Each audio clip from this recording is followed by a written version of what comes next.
Hello people, what is Quackalackin Inspirational Way back with another video. So today, kind of wanted to do a bit of my evolution video. Now I know I've done a body transformation in the past video, but that was about how my body's changed, and my body's changed again. But this one's more to do with my fight camp and my MMA journey, how I think I used to train, mindset as well, to how I train now, and how I think it's really evolutionized my fighting style. So let's just start with the body. Yes, my body has changed. So this is, if you could drop a sub, should be somewhere down here as well. Be appreciated. And I kind of want to use this before I carry on this video to inspire people, follow their dreams, don't give up no matter what. I've been, like I've said in previous videos, chasing this MMA career, well, not career, cage fight for a good year now, because it's going to happen last year. It didn't. But I've worked in silence, which I believe is one of the best things ever, and I'll come back to that saying later on why I think it is. So let's start with body. You have to excuse me here, because like, anyway, showing you. So that was me last year.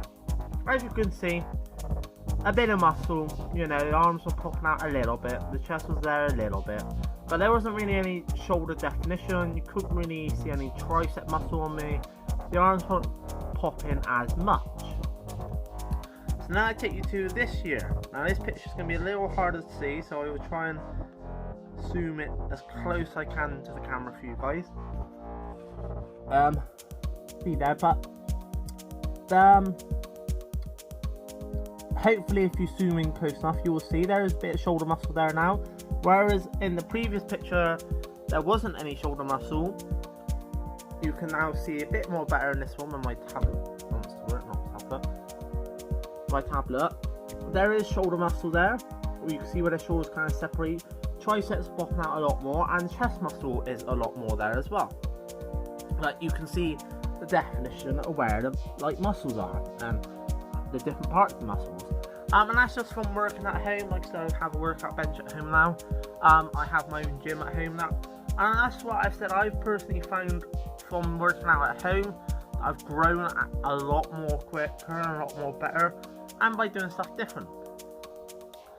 So now I'm going to talk about the mind. How I think my mind's changed. Three things I think is fundamental to why I'm doing so much better in my MMA training than I was a year ago. I'm in a lot more positive mindset now. So I will, instead of being hard on myself, be like, oh, I can't do this move, I practice it and practice it. I get in my mind, right, I can't do so. A good move, for example, is spinning a hook kick, which professionals make it look easy, but trust me, if you do kickboxing, it's not an easy move to learn. I now can I can do it now, with a bit of power, which before I couldn't.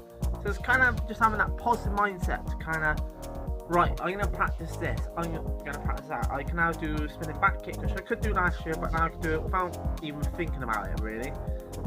It's all about that mindset, positive mindset, to think, right, I'm going to practice this until I can do it. Also, I try and think ahead. Now this might sound weird, but basically when I'm sparring at first, well not sparring, because I haven't done any live sparring for yonks now, but when I'm at home practicing, and I know it's different when you spar, but you know, I try and think ahead, so I think, right, I'm going to go for the stomach now. I'm going to go for the stomach, maybe fake them out a little bit, go for the stomach, and then go for the head.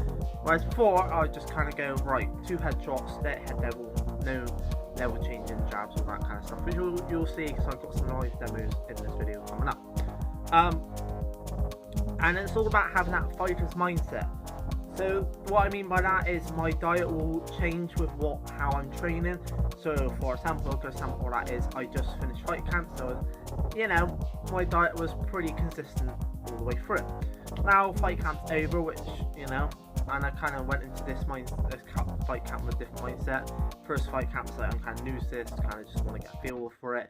This one was kind of, I know what to expect, I know what I've got to do. And yes, the last 2 weeks it was tough, but yeah, and did kind of win it, kind of not, because last year there was one big winner. This year, kind of you got to the last stage and everyone won. Who was left? But that's what I'm saying. It's kind of mindset of right. to diet in, like, because that's what I was talking about. Get back to the point. Diet in. That now goes with how I train. So for example, 6 weeks for my cage fight, challenge cage fight, I'm going to be on intense training, so my diet will be absolutely spanking perfect. So for example, and yes, I do drink energy drinks. I won't be having any of them near on those 6 weeks intense training. I have stuff for cheat days. For good example of that, cheat days won't be happening when I enter the 6 weeks intense training. So that's why I set a fighter's mindset of, right, I'm going to make sure my diet is this way for this month because it works, and then I'll change it up. And it's also about changing it, you know. Also the same with training, that I got to make sure at the moment, so fight camp's finished, so I'm concentrating a lot of upper body workouts. Because fight camp was a lot of more just fitness stuff in general. So now I'm thinking, right, I'm going to build my body back up again, not back up, but continue to grow it. It's all about having that fighter's mindset, trying to think what your opponent's going to do, like when I said when it comes to that. So you'll see in the fighting that I might throw a few punches, do a bit of blocking or weaving, because I think my opponent will strike back, because in reality they will. You know, so that's where the mind and bodies kind of come into it. The mind's kind of, you know, fighter's mindset, kind of concentrating on what I need to eat more and all that. So now, I'm going to be putting on a video now.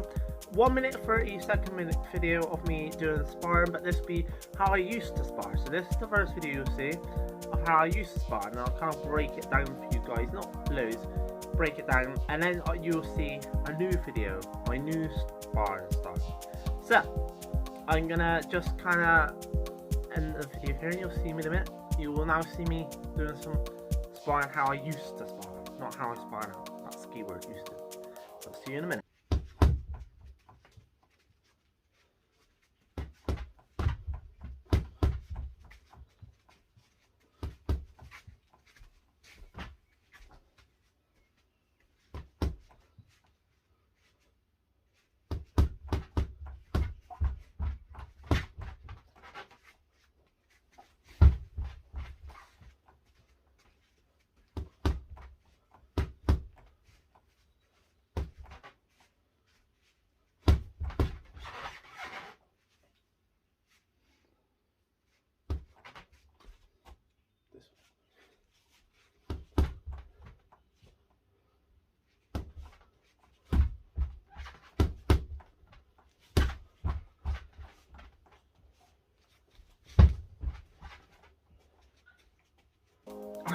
So, in that footage, that is how I used to spar. So as you can see from that footage, I used to be just very basic, very punching to the head.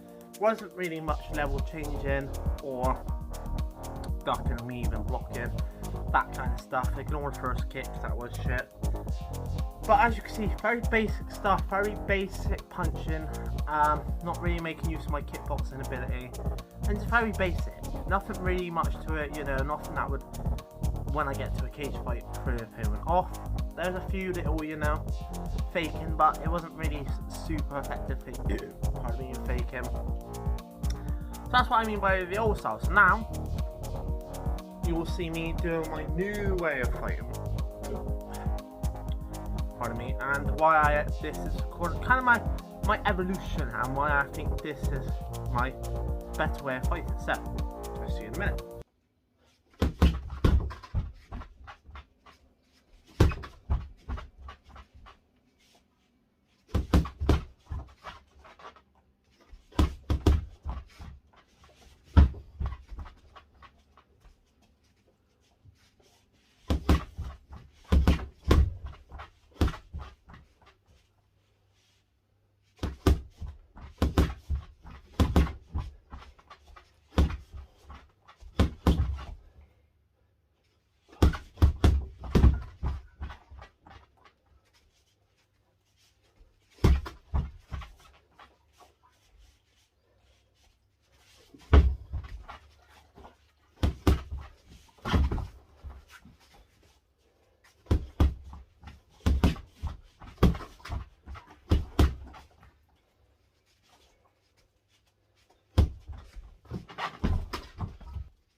you saw in my new sparring footage, hopefully, not sparring, I did a lot more rolling out, ducking and diving, faking to the body and then going for the head, faking to the, well, I don't think I faked the head, but you know what I mean.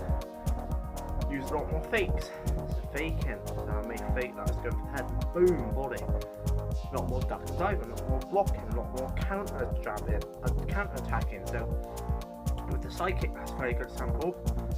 I'm blocking, I was moving back, and I did a psychic, which would work because if someone's throwing a punch at you, as you do a psychic, you're meant to turn your body, so they wouldn't hit my face. Plus I was blocking. As you can see, when I was throwing punches, I most of the time, not all the time, most of the time, had a hand up blocking the other side. Now I didn't spend on these a lot of level changes, so you would see me go body and then head.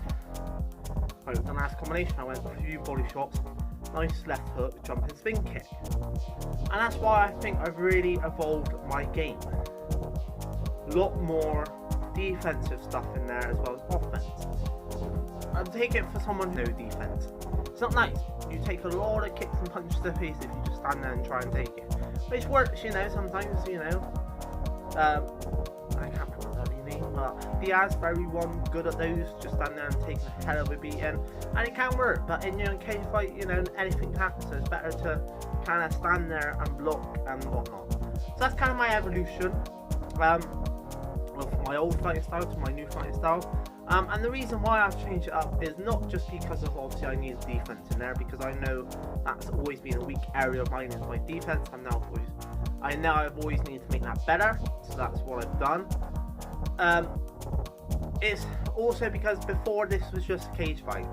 Gonna kind of break down now why this isn't just a cage fight to me anymore. When I first was gonna go for it last year, yes, admittedly, it was just a cage fight. It wasn't anything special to me. It was just, right, I'm gonna end this cage fight, make my stepdad proud, because it is charity cage fight for Cancer Research UK, which I'm doing another video this week, probably dropping Sunday, on why Cancer Research UK means a hell of a lot to me. Kind of diving into my backstory and my stepdad, so I'm not going to go into that here. But before it's kind of, right, I'm going to end this match, kind of see how it goes. If I get the dubs, I get the dubs, happy days. But the reason it means so much more to me now, same sort of reason before is, yes, I was doing it for Ken and for my stepdad, Ken, and for Charity Research. Now, this, I want to make a career out of. Basically, I want to use this charity cage fight I'm having to make a career in MMA. That's why it means so much to me now. And also, third reason, because the first reason is because of the charity and my stepdad, that is the most important reasons. Second of all is because I want to use this cage fight to make a point, so I hopefully get for a career, another fight, and make a career out of it. But thirdly, it's kind of proved to not just the haters, the buddies, the people that have doubted me, because I've had people that have doubted me from the very beginning when I first said I was going to do this, that I'm too kind, I'm not aggressive enough. I expect people to judge me on my videos because I've done quite a few pissed up blogs about installs and silly videos and challenge videos, and I can be quite out there with what I say. That's just one side of me. Yes, being kind, that is part of me. I'm not a nasty person unless you deserve it. Then I'll be a freaking you know, but in general, I'm a kind person. That's just the way I am. And am I a super aggressive person? No, not unless I need to be. Am I going to be in the cage? Obviously. Do you need to be super aggressive in the cage to win? Not necessarily. Yes, in some aspects, like when you get to ground and pound, but that's not allowed in charity cage fights. And you can, you know, if you want to try and back your opponent off, but if your opponent's a confident striker and a confident person, then being aggressive will work against them because they'll just smack you back, hit you back, or hit you some nasty body shot or something, and kind of like, yeah, you tried it but it didn't work, I ain't gonna scare you kind of thing. And I want to use this cage fight just to prove the haters wrong, prove the doubters wrong, prove anyone that's doubted me, prove any haters that have doubted me wrong, doubted me, and be like, no, look, I've stepped in this cage, I've got the W, and I want to do it in an impressive way, obviously, submission or KO first round, but also to prove to myself that I can do this, because every competition I've entered so far, I've always lost. Granted, I've only entered 2 kickboxing ones, but still. I want to prove to myself that I can do this, because I'm confident I can get the win, and I'm confident I will get the win. But there's that little bit of doubt, only a tiniest bit of doubt in me that I'm stepping out of my comfort zone here. This isn't going to be for me. I can't do it, which is only the tiniest bit, like I said. Most of 90% of me is confident, 95% of me is confident. I can do this and I will get the win. So that's kind of why this charity cage fight has come so much more into a charity cage fight for me, and why it's so important for me to get that W, to prove the haters wrong, to prove the jealous people that have doubted me wrong, to prove to myself, to make a career out of it, and obviously I can't really should my stepdad. You know, all those reasons is why, like I just said, it's not just a charity cage fight for me now. It's go big or go home, basically. For me now, it's I gotta win this, make an impression, and win it for the people and myself, and to create a legacy, you know, all that kind of stuff as well. So I hope you enjoyed this video. Something a little different, kind of talk about my evolution from my first fight camp to where I am now. And why this fight means so much to me. Hopefully you understand why. It's not just a charity cage fight. I've, you know, gone on the reasons. I'll be back Sunday to give you guys the link to the my Just Giving page, because it's a charity cage fight, so it is to raise money for Cancer Research UK. So anything that can be donated will be much appreciated. But I'll break that down in Sunday's video, along with why the charity means so much to me. Kind of go over a little bit of history of my stepdad. I don't think that's anything I've ever really explained so much why it does.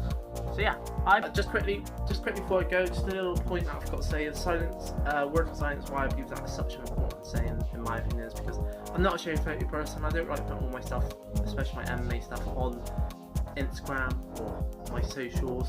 I just believe working in silence, letting your hard work, in my case when I enter that cage, do the talking is the best thing and best way forward, in my opinion, because it just shuts all the haters up within minutes. So yeah, just want to quickly have that in before I go. It's been an inspiration. I hope you enjoyed this little different video. I'll see you on the flip side, aka Sunday, when I post my next video, hopefully. Podcast will be coming next week, and I don't know after that, because there's a decision I'm gonna make, basically. I'll wait until I drop the video for that one. But anyway, I'll see you later.